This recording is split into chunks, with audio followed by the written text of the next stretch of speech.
This is the Writescast Network, brought to you by Dandelion Web Marketing, Lost Lake Press, and Kill Your Darlings Candle Company, and always streaming at writescast.net. Kill Your Darlings is an adage as old as time. Well, maybe not as old as time, but it's a saying most writers are familiar with.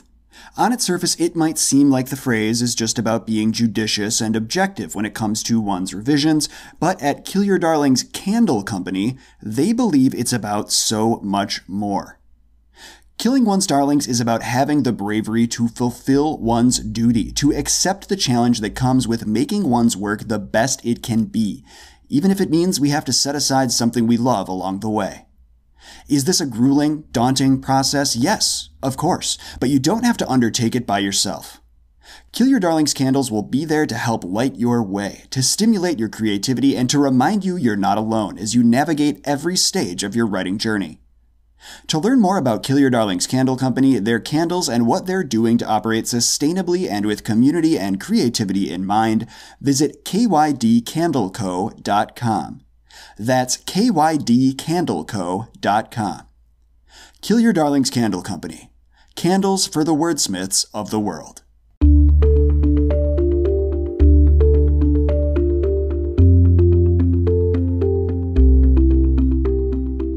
It can be tough to find time to write. So tough, in fact, it's a topic we've covered in past episodes of the show. Today's guest, however, has made it work for herself, for her career, and for her family, and over the course of our conversation, we explore exactly how she's made her life as a parent professional work for her, so you can do the same. Hey there, I'm author, writing coach, and Writescast Network founder R.R. Campbell, and welcome to episode 83 of your listener-supported R.R. Campbell Writescast here on the Writescast Network, brought to you by Dandelion Web Marketing, Lost Lake Press, and Kill Your Darlings Candle Company. For this episode, I'm joined by Sarah J. Carlson, author of All the Walls of Belfast and Everything's Not Fine. Sarah writes contemporary young adult novels that delve into complex, real-world problems. Professionally, she's a school psychologist with a focus around supporting the success of children with behavioral and mental health needs. Given her background as a school psychologist, author, and parent, I found Sarah to be the perfect individual to speak to how one can juggle these seemingly disparate aspects of oneself while writing all the while. Our conversation was both elucidating and encouraging, and I'm sure you'll feel similarly after having tuned in. Keep on listening after our interview for more about what you can expect next from the Writescast Network, and thanks, as always, for listening. Thank you so much, Sarah J. Carlson, for joining me for this episode of the R.R. Campbell Writescast here on the Writescast Network. Thanks for having me. I'm so honored to be here. I've been listening to your podcast for a couple of days and I've really been enjoying it. So I feel extra honored to be here and be a part of it. Well, I'm happy to have you here as well. We're going to be covering a lot of bases today. I think that's going to be a bit of a theme running throughout this conversation. But before we get into the specifics of all of it, let's just start here with your journey to writing. When was it that you first started writing fiction? So I've loved writing since I first picked up a pencil. I remember how powerful and exciting it was in fourth grade when I was chosen to represent my school at a writing competition. And they put my story and all the other kids' stories in this bound book. And I was like, oh, it's like I'm a published author. And so that was just a really exciting experience. And from there, I started writing quote unquote novels on pages and pages and pages of loose leaf paper. We'll call it Stephen King fan fiction. And after that, once we finally got a computer, I've been writing quote unquote novels since fourth grade. It's always been a hobby. It's been an escape for me. Even when I was in college studying school psychology and psychology, I still took time and found time to write, even though I was, reading millions of books and writing lots of papers. I still wanted to write creatively and enjoyed writing creatively. I started getting serious with writing after I graduated from graduate school. It was then that I found the courage to start joining critique groups and attending programs actually through the UW Continuing Ed Writing Program. I attended a bunch of different programs and some critique groups through that and got some support from that, that really kind of helped me to start seeing writing as more than just something that I could do for fun.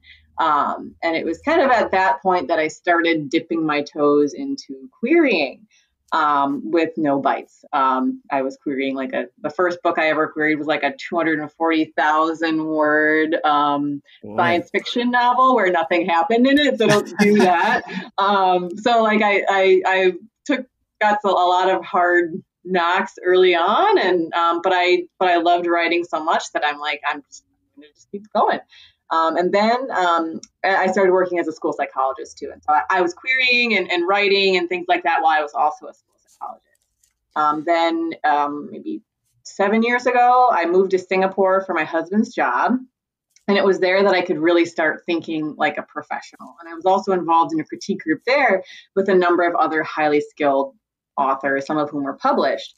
So I had more time to devote to my writing because at that time I was just working as a tutor part-time in Singapore. But then I also was surrounded by other people who could help push me to the next level and support me. They worked hard to challenge me to make sure I was telling the stories that were the right stories for me to tell and setting high standards for myself as a writer. And for my stories. I actually wrote 2 books while I was there. I wrote All the Walls of Belfast there, and also my new book that's coming out at the end of May, Everything's Not Fine. I also wrote that there too. Now they both changed dramatically since then, and the titles changed too, but it was really when I was in Singapore, kind of surrounded by a writing community that was very supportive, that really kind of helped me take my writing to the next level to the point where eventually became publishable. It was also in Singapore that I started dabbling in social media. So I launched my website, I joined Twitter. I dipped my toes into Twitter and discovered a very vibrant writing community, particularly in the area of young adult fiction. And it's through Twitter pitching contests like Pitch Wars that I built up, a even larger writer squad, if you will. And I actually landed my agent through a Twitter pitching contest. And so that was kind of like the story leading up to publication. But I think just in general, I don't think my brain could not write stories. I just feel just that need, that desire to create characters and worlds and situations, and turn them into words. Just for even if other people don't read it, I just love to write. So. Here we are. You have given us plenty of examples of all the things you had going on in your life, and you were still able to write. You were writing throughout college, through grad school. You were involved with critique groups. You made time to query. You became a school psychologist. You were in Singapore. You launched a platform on Twitter. You found an agent through all of that. So, Sarah, how is it that you managed to be able to keep writing as you came into your career as a school psychologist and continued with it? Well, to be quite honest, I mean, pre and post kids, it's a world of difference. And one of the podcasts that I listened to of yours relatively recently that I really enjoyed was one that talked about having the courage to be genuine and true, when building connections with people and just kind of having some transparency. Before I had kids, it was much easier. I might wake up a half hour, 45 minutes early before getting ready for work, squeeze in a little bit of writing. After work, I might work a couple hours before dinner. The weekends, some weekends I might spend the whole weekend writing. It was much easier to kind of exist in this world where I could just get carried away, but let my writing carry me away and just get carried away by creativity. Over the summer, being a school psychologist, I don't officially work in the summer. So that, I could just devote my entire summer, unadulterated to writing. So obviously after becoming a parent, that changed a bit, a lot. And it sounds like one of the ways that might have changed, and this is, it makes me anxious to think about because I do all of my writing in the morning. It sounds like maybe you lost some of that morning writing time once you became a parent. To be honest, again, transparency. So I do think it's important, for us that are living in the creative world. And I think it's easy to paint this picture of, I can balance it all and, it's fine. When I'm on deadline, there are times where I might wake up at 4 a.m. to work an hour before my kid might wake up at 5. There are times when I find a way to still make it happen. I can't kind of maintain that for very long, but if I'm on a deadline or if I'm at a very critical point in writing some new work or doing, a pretty big developmental revision, there still are times where I instead of the hashtag 5 a.m. Writers Club, it's the hashtag 4 a.m. Writers Club. But yeah, but it is a lot. It is a lot harder. And when you say it was the 4 a.m. Writers Club, that makes me think of the phrase, well, it's 5 o'clock somewhere, except we're talking about 5 in the morning and not 5 p.m. And it doesn't quite invoke the same sense of relaxation, does it? No. And it's kind of funny to think that, there were actually some points where I was like waking up at 3 or 3:30 in the morning to write, like when I was like closing in on the last few days of my deadline. I might wake up at 3 or 3:30 and I'm like, this is like bar time in some places. And I'm waking up at this time to write. Like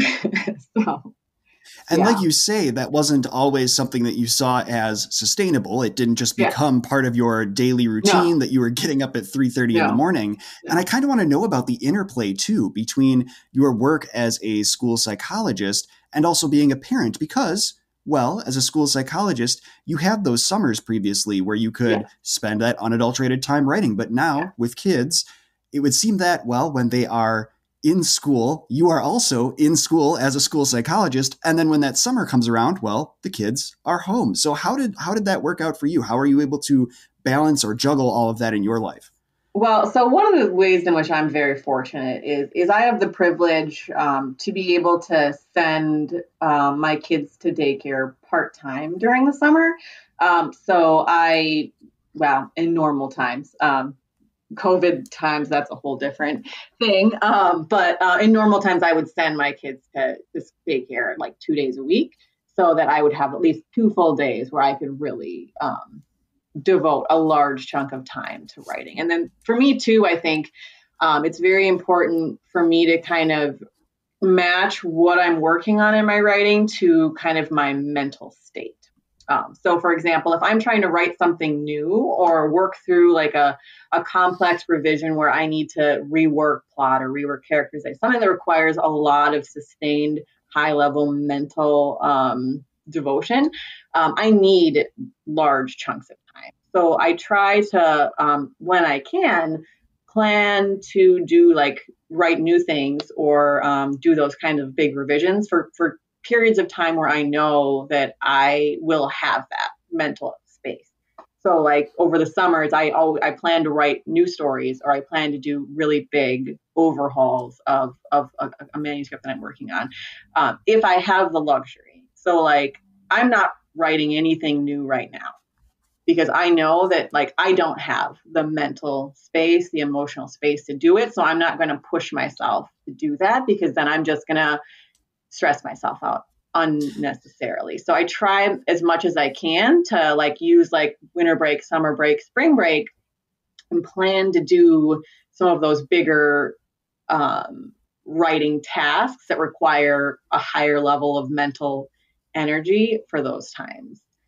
What I really like about what you're saying in there is that you are reaching out to the community that you have available to you to kind of help you set aside the time that you know you need to get done what it is you are aiming to achieve, but also you're making sure that you do this in a way that puts self-care and also, by extension, care for the people that you care about in the fore. You're keeping all of that in mind. And I think that that is something that is such an important lesson to learn. And I know personally, it's one that I wish I had learned a little earlier because I originally always found myself, okay, well, there's just stuff to be done. I've got to do it now. I've got to do it now. When in reality, Sarah, like you say, you have to make sure you're in a good mental space and that you're caring for yourself so that you can care for your work and care for others. And that's such a really important lesson. And it's one I'm glad you've shared with us.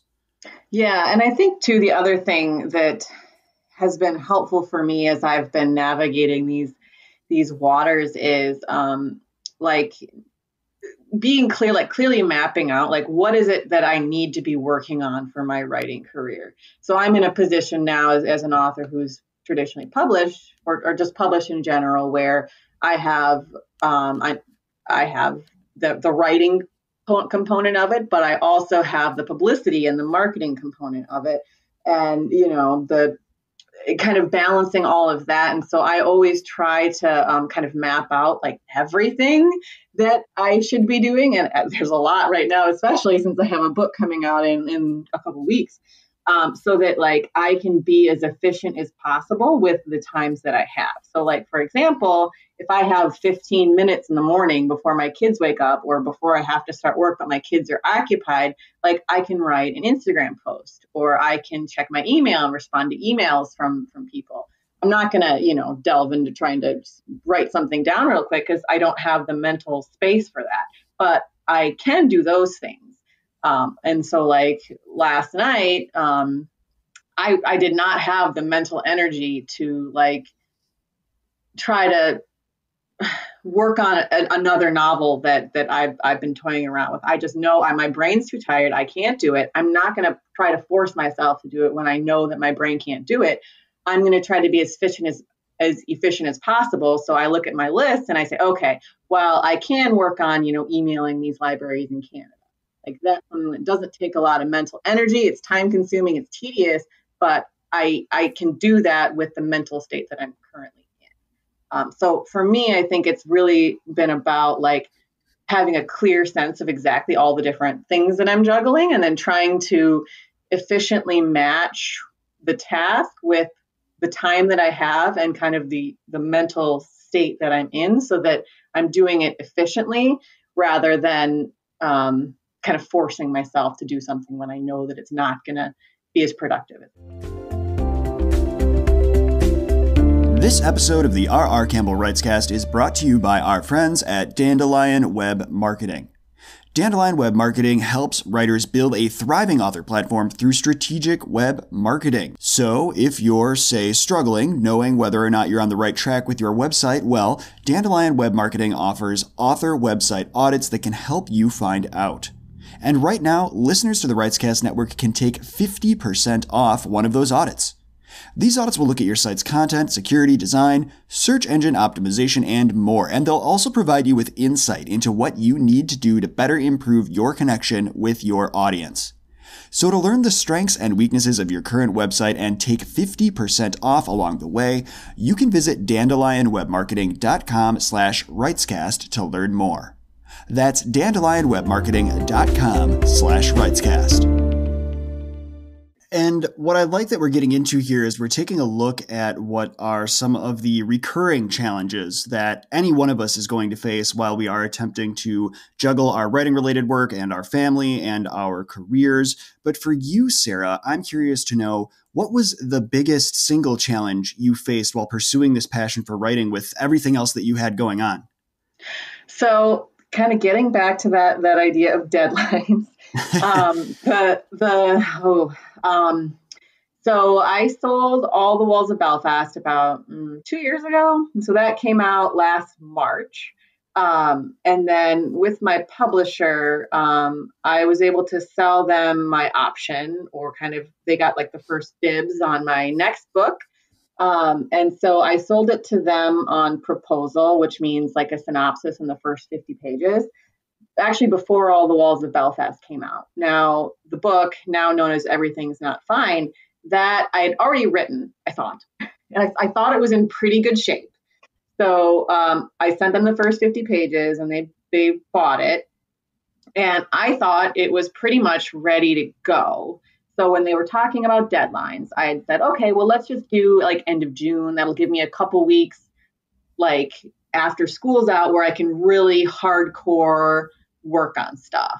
And so after I sold it, I hired a sensitivity reader and to look at one of the characters who is Mexican American. But then I also hired what's called an authenticity reader. The book's about a girl whose mother's addicted to heroin. And then she almost dies of a heroin overdose. So I wanted to make sure that I was telling the right story the right way.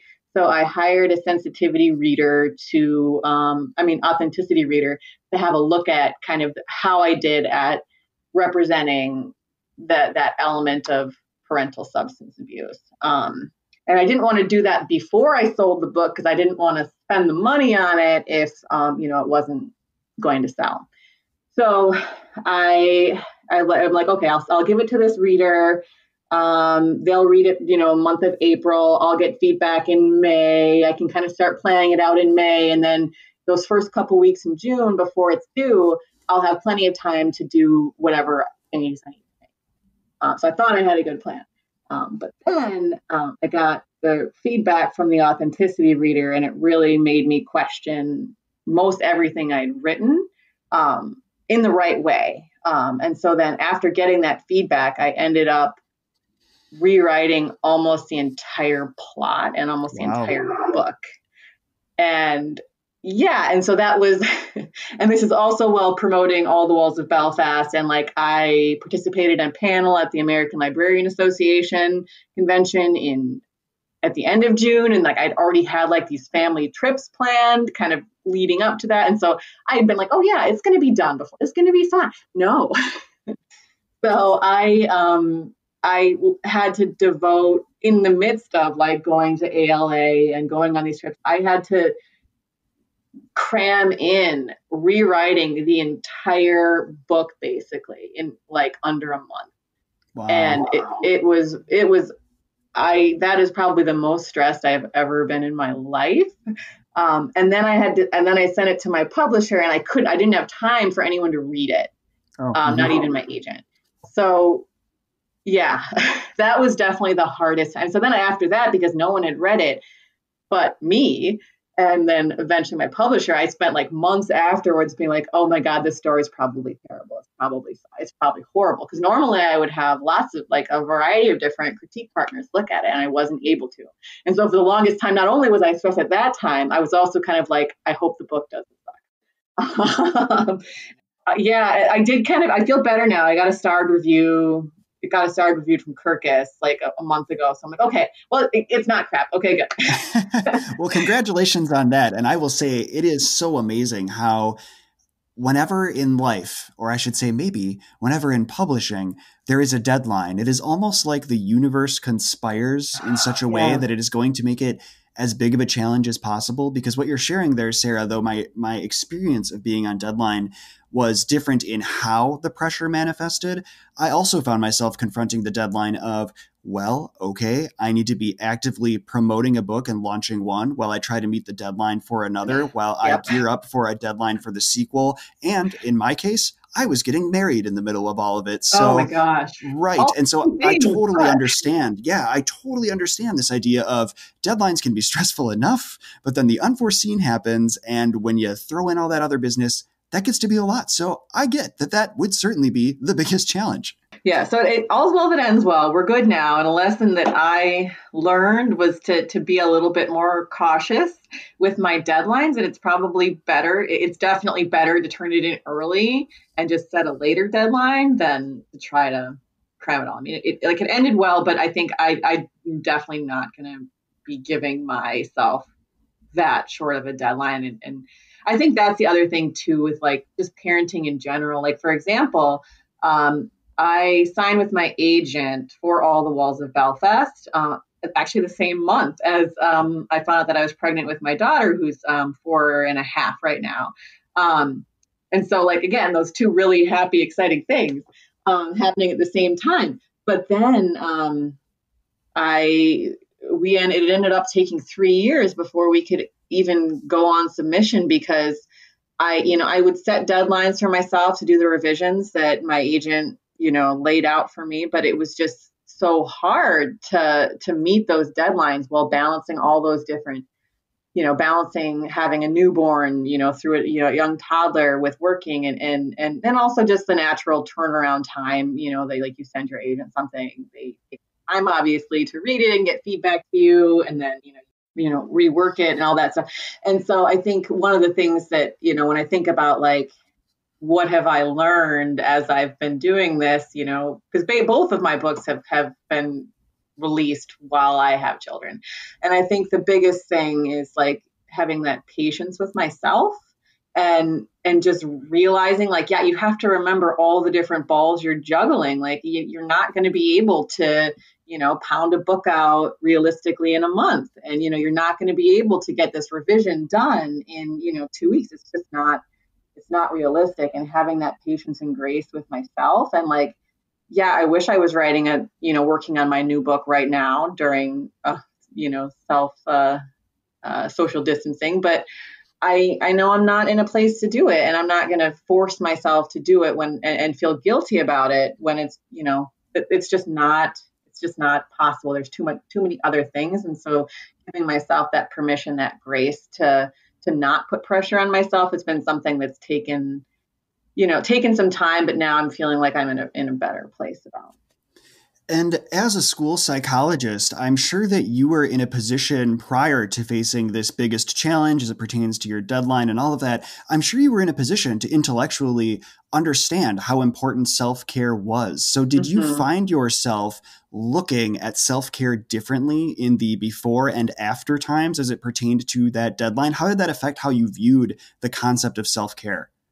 So I think the other thing is, like, I'm a school psychologist, but just me as a personality, I set very high expectations for myself, um, and kind of am very good at placing pressure on myself.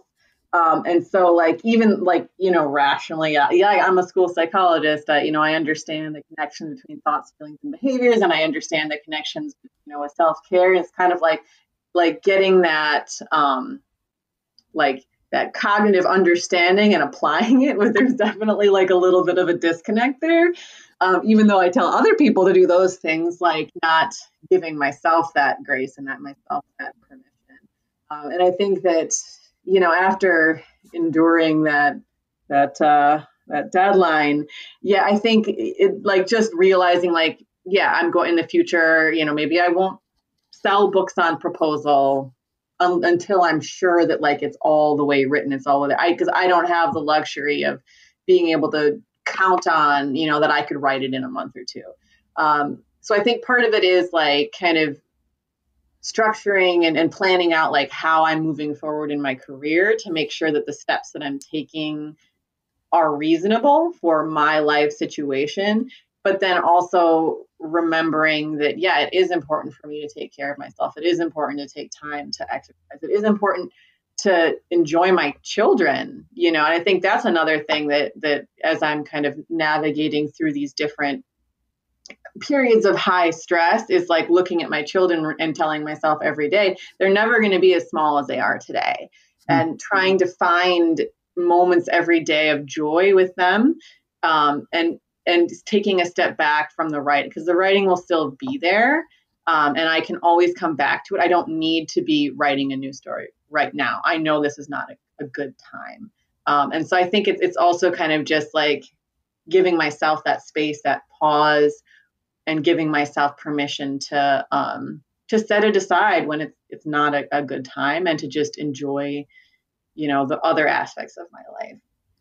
And that is really resonating with me, especially in the last week or two here, as I have found myself, because even though I intellectually understand the importance of self-care and managing one's workload as to not stress oneself out, I still, of course, do it all the time. But one thing that I did recently to kind of help myself feel better and to give myself the reminders like you have with your kids when you see them, and remind yourself, well, they're never as little as they're going to be today. I did a very simple thing, which was change the background on my laptop, on the desktop here, not to be about necessarily these podcasts, not to be about my writing as ways to kind of get myself motivated, but I changed it to just say this over a nice blue background. It says, everything in its right place. And beneath it, I put a picture of my wife, of our cats, and then below them, my books, the podcast stuff, and everything else that I enjoy doing. So it reminds me that, you know what, you're sitting here, this is your workspace, but remember, there's no need to stress yourself out. It's just meant to be there as a quick check-in. Hey, it's going to be okay. And that is something that I'm trying anyway. And I have to say that since I've made that change, I do feel a little less tense sitting at my desk most days. So I'm going to take that as a win. Yeah.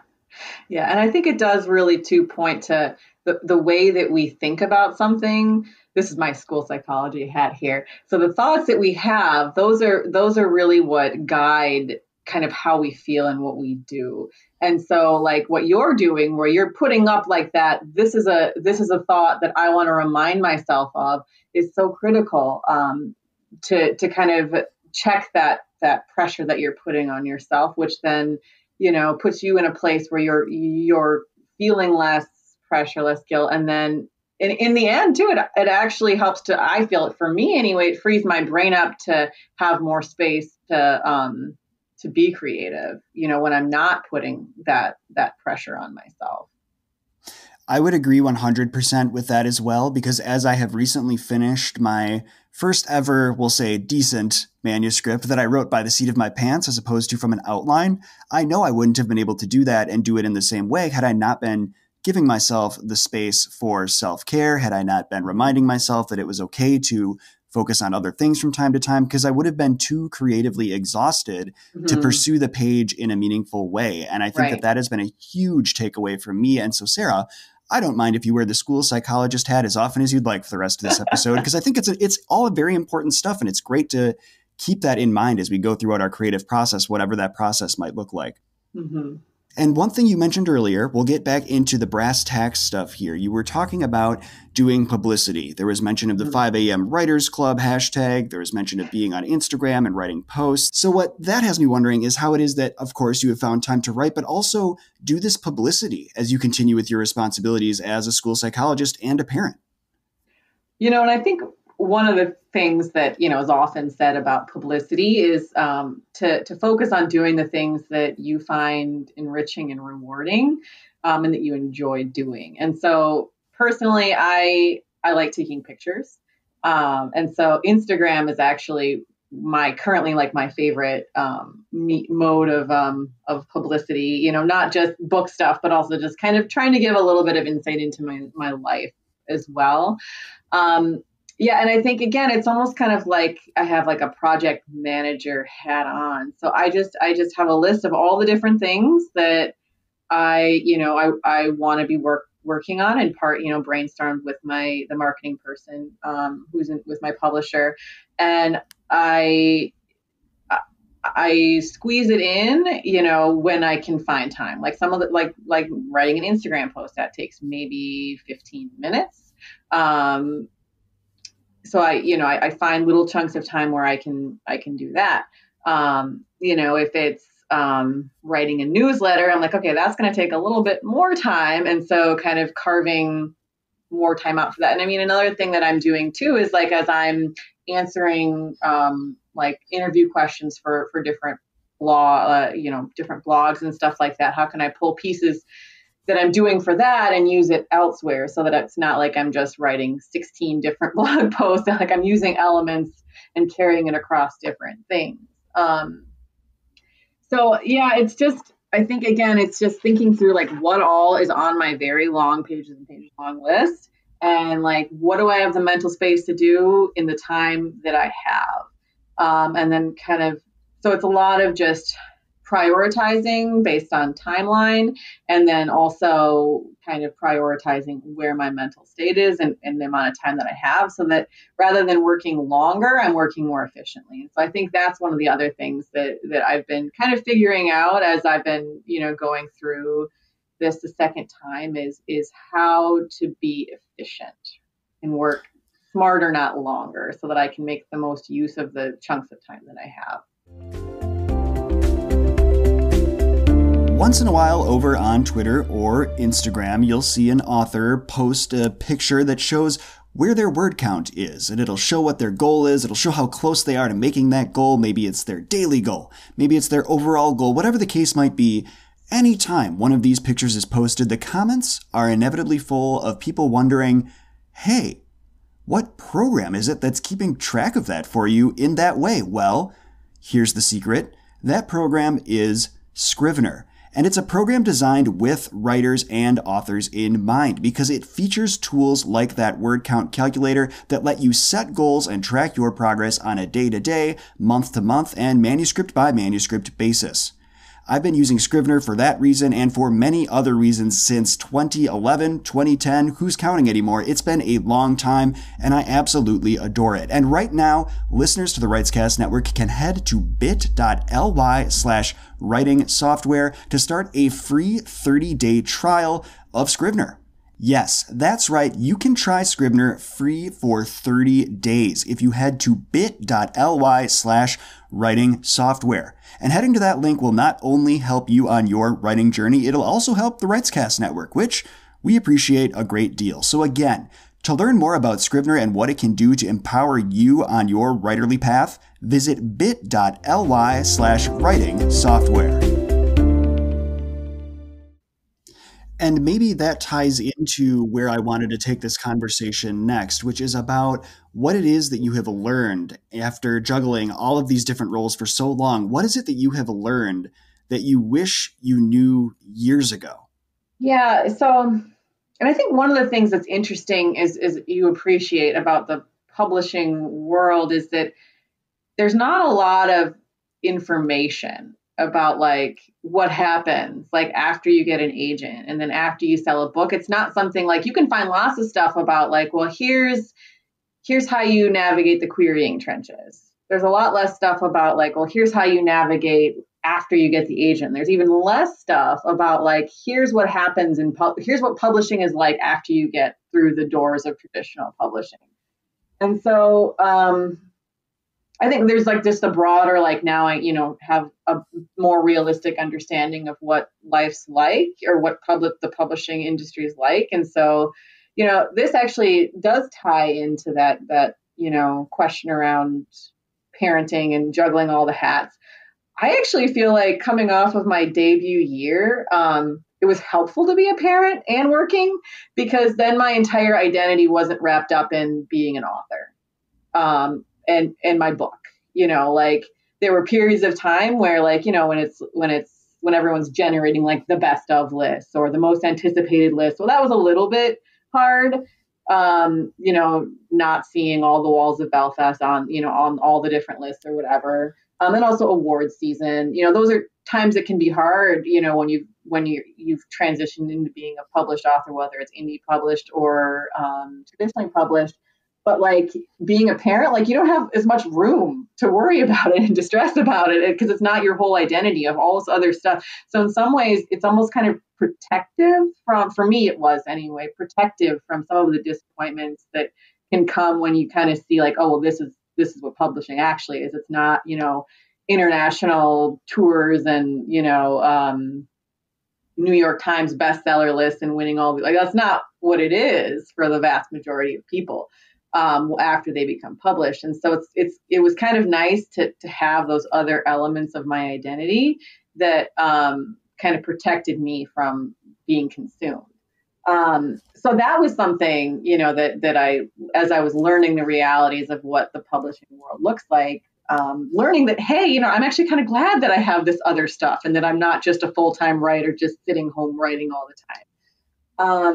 Some of the other stuff, I already talked a little bit about having that grace and patience with myself and just being in tune with like, where am I at right now with my mental functioning and what can I do most efficiently based on that? I think learning that has been really important.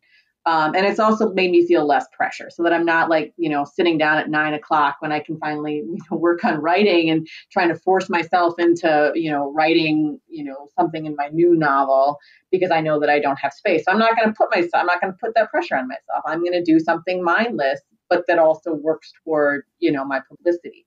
So I think, just really recognizing like where my brain state is and maximizing my time to match what my brain is able to do. That was an important lesson that I learned too.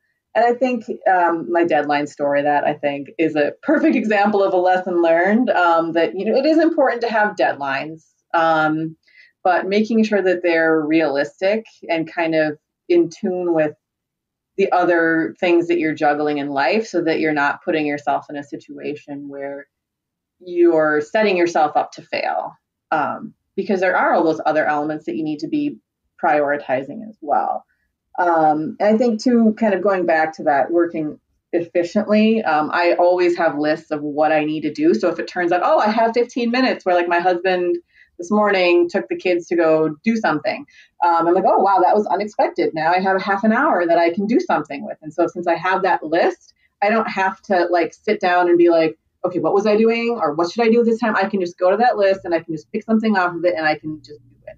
Also, we talked a little bit about support systems. Like that's something that has been really critical for me. So like when I've had deadlines or I've had an article that I need to try and pull together, being able to have the fortune of using my parents to help babysit, having my husband, those are some different things that have been really helpful to me, and I'm fortunate to have those. But just thinking through what are your support systems, and are there ways that you might be able to get yourself a couple hours a week where you have that protected writing time, where you have like a good mental space to do it. And I think too, like another thing that I've found myself needing to do too is I used to be very involved in critique groups, and just kind of thinking through like, okay, that's something that I did enjoy doing, but at this time, that's something that I have to kind of set aside, and maybe someday I'll be able to go back to that again. But, with the limited time that I have, what are the things that I want to prioritize so that I can continue on my career as an author? And so kind of like recognizing like, what should I set aside for now and maybe do again later, so that I can really focus on my ultimate goals as a writer. And one thing that really stood out to me there that I had not thought about previously was this idea that how it is really okay. And it seems strange to say it out loud because it seems like one of those things afterward you say it and you go, well, of course, but how it really is okay to not have your identity tied to just being an author, right? And how you were in a position to have this sort of protective feeling around you because you were juggling all of these different hats. And I think all of that ties back into this notion of coming into an understanding of oneself, not just as, as only a parent or as only a school psychologist or as only an author, but really that we are a confluence of all of these things that we enjoy. And we are so much more than those things as well. And that ties into something that was brought up in an episode that either ended last year or it started 2020. And that was that episode with Anne Garvin, where she said, well, sometimes you just have to ask yourself whether you're living the writer's life and if that is enough for you. And the nice thing about defining writer's life is it can mean anything that you want it to mean. And that really harkened back to that for me in a very impactful way. And I think serves as a great reminder for me, and I'm sure for listeners as well, that we really are so much more than the words we put down on the page or the time that we spend doing publicity, marketing, 5 a.m. Writers Club, which I should hang out on that hashtag once in a while. I'm up at that hour. I should say hello. But anyway, we're more than all of those things, right, Sarah? And I think that's what we really want our takeaway to be there.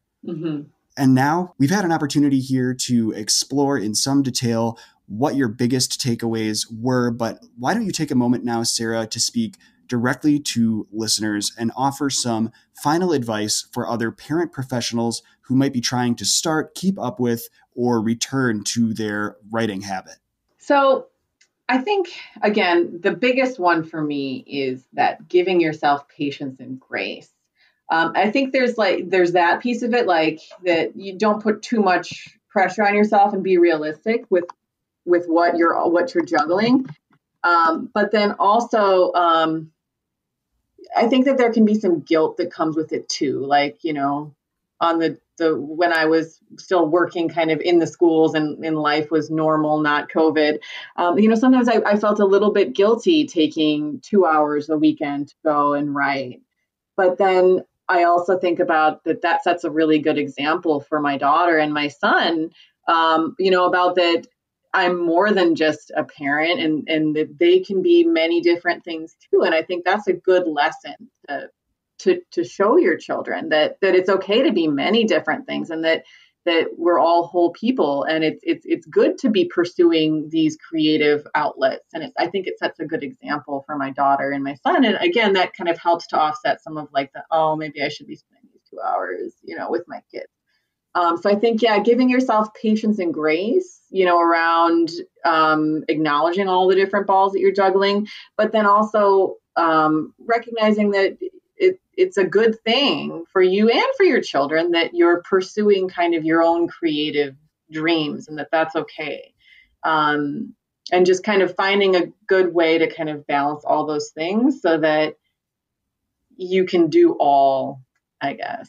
It just sometimes takes a little bit of figuring out how to make that work best for you. A lot of really great stuff there once again. So Sarah, I certainly appreciate it. Before we part ways, however, why don't you let listeners know where it is they can find you and your books online? So as I alluded to before, the place that I'm most active is on Instagram, and that's at SJ Carlson, Carlson author. So SJ Carlson author, that's my Instagram handle.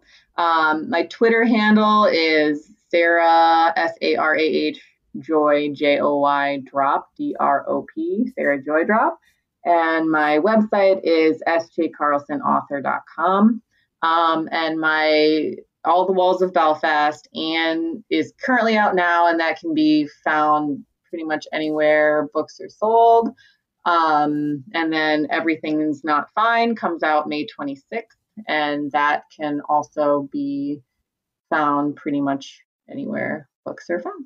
Bookshop.org is a good place right now, and during COVID, because it helps to, some of the money goes towards supporting independent bookstores. So many places to find you online. You're anywhere. You're everywhere. I will certainly be following along. I will be following your journey, that is for sure. And I hope listeners will do the same. So thank you so much, Sarah, for joining me for this episode. I really do appreciate you taking the time.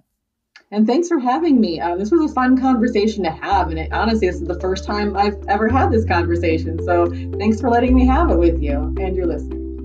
That's a wrap for my conversation with Sarah J. Carlson, author of All the Walls of Belfast and Everything's Not Fine. Thanks to Sarah for joining me, and thanks to you, our listeners, for tuning in. If you enjoyed this episode, I'd love it if you could leave the Writescast Network a rating and review on Apple Podcasts or wherever you listen to podcasts. This will help the Writescast Network reach more writers like you, and building that sense of community is what we, and I hope you, are all about. To those of you who have already left us a rating and review, thank you. I'd also like to thank the Writescast Network's patrons who contribute to our programming financially at patreon.com/Writescast. In exchange for their support, Writescast Network patrons get access to some great patron perks, including Writescast swag like stickers, t-shirts, and mugs, discounts on my editing services, and entries in monthly drawings for partial manuscript critiques performed by yours truly. If this sounds like something you'd be interested in, you can join patrons like Laura Hazen and Angeline Boley today in supporting our programming directly at $1, $2, or $3 per episode or per month.